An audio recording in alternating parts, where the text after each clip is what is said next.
발표 다시 한번 하겠습니다. 우선은 제가 하려는 건 태블러 데이터의 어노멀리 디텍션이고요. 이거를 선정한 이유는 제가 했던 연구랑 좀 비슷한 면이 많이 있어서 이거를 리뷰를 하게 됐습니다. 그래서 인트로덕션 내용을 요약을 하자면은 제일 먼저 나오는 게 제 어노멀리 디텍션에 왜 슈퍼바이스드 러닝이 어려운가에 대한 내용이 나오고, 거기서 정상 이상의 극심한 불균형 때문이다라고 말을 하고 있습니다. 그래서 기존의 이제 슈퍼바이스드 러닝에서도 이런 불균형 문제를 해결하기 위한 여러 가지 노력들이 있지만, 그런 노력들은 이제 거기서의 불균형은 이제 6대4, 7대3, 8대2 이 정도를 의미를 하고 세팅을 그렇게 하는데, 이제 정상 이상 탐지에서의 불균형은 뭐 99대1, 99.9대1 뭐 이런 식으로 엄청나게 뭐 극심하다라고 할 수 있습니다. 그래서 어노멀리 디텍션에서 그럼 어떤 방식이 많이 쓰이냐라고 했을 때 언슈퍼바이스드 러닝이 가장 많이 사용이 되고요. 그래서 가장 기본적인 거는 이제 노멀 데이터로만 학습을 하는 어, 원플러스 클래시피케이션 기반의 모델들이 가장 많이 사용이 되고, 이제 거기서 이제 컨테미네이션이라고 어, 노멀 데이터에 약간의 이제 이상 데이터들이 섞여 있다라는 그런 가정을 놓고 좀 그런 실험 세팅에서 실험을 하는 방식들이 좀 있습니다. 그리고 세미 슈퍼바이스 러닝도 있는데, 사실 이상 탐지에서는 이게 메인이 아니고, 그런 이유 그 이유는 이제 한번 발생했던 이상이 계속 발생한다는 보장이 없고, 새로운 이상들이 계속 발생을 하기 때문에 약간의 이상을 미리 학습을 시켜버리면 좀 바이어스가 많이 발생을 하기 때문에 그렇게 많이 사용이 되고 있지는 않습니다. 그래서 그 다음 나오는 내용은 이제 비정형 데이터의 어노멀리 디텍션에서는 일반적으로 구조적인 특징을 이용한다라는 말이 있는데, 여기서 이제 구조적인 특징이라는 거는 이미지라면은 픽셀 주변에 있는 픽셀들끼리 좀 코릴레이션 높다던가, 뭐,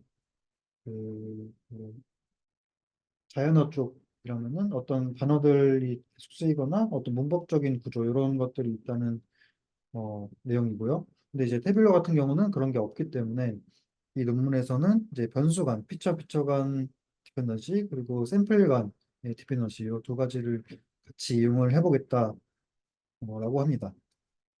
그래서 관련 연구들은 이상 탐지 네 가지로 분류를 할 수 있다라고 하고 있고, 그리고 이제 뭐 그 다음에 여기서 썼던 어텐션을 썼기 때문에 이제 셀프 어텐션이나 뭐 기타 어텐션 기반의 모델들, 그리고 태블러 데이터에 적용하는 딥러닝 뭐 옵티미제이션 방법론이나 뭐 좀 특이한 구조의 네트워크들 이런 것들 소개가 되어 있고요.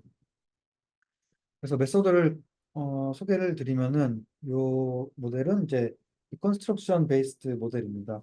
그래서 입력 데이터 X가 어떤 파이 모델에 들어가면은 어, 다시 자기 자신을 예측을 하고요. 그 예측된 값과 이제 실제 X 값과의 이제 디스턴스를 이용을 해서 그걸 최소화시키기 위해 시키는 목적식으로 학습이 됩니다. 그래서 이 리컨스트럭션 모델의 요 논문은 좀 마스킹 기법을 적용을 했습니다. 그래서 여기 XM이라는 거는 마스킹이 된 부분의 값들이고요. 여기 XO라는 거는 마스킹이 된 곳을 제외한 나머지 부분의 값들입니다. 그래서 요 마스킹이 된 곳들을 제외한 나머지 부분을 가지고 마스킹이 된 부분을 예측을 하는 그런 방식의 리컨스트럭션 모델입니다. 그래서 모델 구조 같은 경우는 이제 논 파라메트릭 트랜스포머라는 거고요.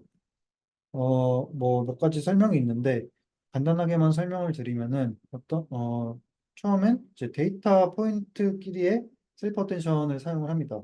그래서 데이터 간에 얼마나 유사한지 이 유사도 기반으로 어텐션을 계산을 하고, 그 다음에 이제 그 변수 간의 셀프 어텐션을 또 적용을 합니다. 그래서 두 가지를 모두 활용을 하고 있고요. 그래서 아까 학습은 이제 마스킹이 된 나머지 부분을 가지고 마스킹 한 부분을 예측하는 그런 목적식으로 학습이 된다고 말씀을 드렸고, 이제 이상 탐지를 진행할 때 어떻게 인퍼런스 하는지에 대한 그림이고요. 좀 특이한 점은 이제 트레인 데이터, 그러니까 노멀 데이터죠. 이 노멀 데이터에 검증하고자 하는 데이터를 붙여서 사용을 합니다. 그래서 검증하고자 하는 데이터에 마스킹을 한 다음에 그거를 이제 정상 데이터랑 합쳐서 인풋으로 사용을 하고요. 그리고 이걸 가지고 다시 원래 데이터로 복원을 하는데 복원한 것 중에 이제 이 마스킹 부분, 이 부분들을 잘 복원을 했는지를 이상 탐지 스코어로 사용을 합니다. 그래서 마스킹 방법들이 여러 가지가 있는데, 이 모든 마스킹 방법론 가지수에 대해서 다 리컨스트럭션 에러를 측정한 후에 그 스코어를 평균을 내서 어, 이상 스코어로 활용을 합니다. 그래서 데이터셋 같은 경우는 이제 28개 데이터셋은 이제 오디디스라는 어떤 태뷸러 어노말리를 모아놓은 그런 데이터 사이트에서 가져왔고요. 그리고 이 외에 세 개는 이제 AD 벤치라는 것에서 들어와서 실험을 했습니다. 그래서 이 31개의 데이터셋에 대해서 이상 탐지를 진행을 했을 때 제안하는 모델이 F1 스코어가 가장 높았고 그리고 데이터셋마다 그 순위를 매겼을 때 제안 모델의 평균 순위가 가장 낮았다는 것을 보여주고 있고요. 그리고 이제 좀 컨테미네이션 세팅 아까 말씀을 드렸는데 그거에 대해서도 실험을 진행을 했습니다. 그래서 요 X축 보시면은 0.00은 이제 정상 데이터로만 학습을 한 경우고요. 0.01은 이제 이상 데이터가 1% 정도 포함되어 있을 때 실험 세팅입니다. 그래서 1%부터 10%까지 실험을 진행을 했고요. 그랬을 때 이제 여기서 제안한 MPT-AD가 요 신카 애들 그리고 고드보다 좋다라고 논문에서 이야기하고 있습니다. 마지막으로 이제 어블레이션 스터디가 있는데 요거는 이제 트랜스포머랑 마스크 케인에는 이제 임퓨테이션을 한다고 생각을 해주시면 될 것 같고요. 트랜스포머는 이제 마스킹이 되었을 때 그 마스킹이 된 변수를 제외하고 그 옆에 변수를 이용해서 그 마스킹 된 부분을 예측을 하는 방식이라고 생각을 하시면 되고, 이제 마스크 KNN 같은 경우는 어, 마스킹 된 샘플과 유사한 샘플들을 찾아서 그 샘플들 기반으로 임퓨테이션을 했다고 생각을 해주시면 됩니다. 그리고 MPT-AD 같은 경우는 이렇게 변수 간의 관계랑 이제 샘플 간의 관계를 모두 사용을 해서 임퓨테이션을 했다고 생각을 해주시면 되고요. 어, 여기서 이 논문에서는 이제 이 두 가지를 모두 사용했을 때 자신의 논문이 제안한 방법이 가장 좋았다고 하고 있습니다. 네, 그래서 발표는 여기까지 하도록 하겠습니다. 네, 감사합니다.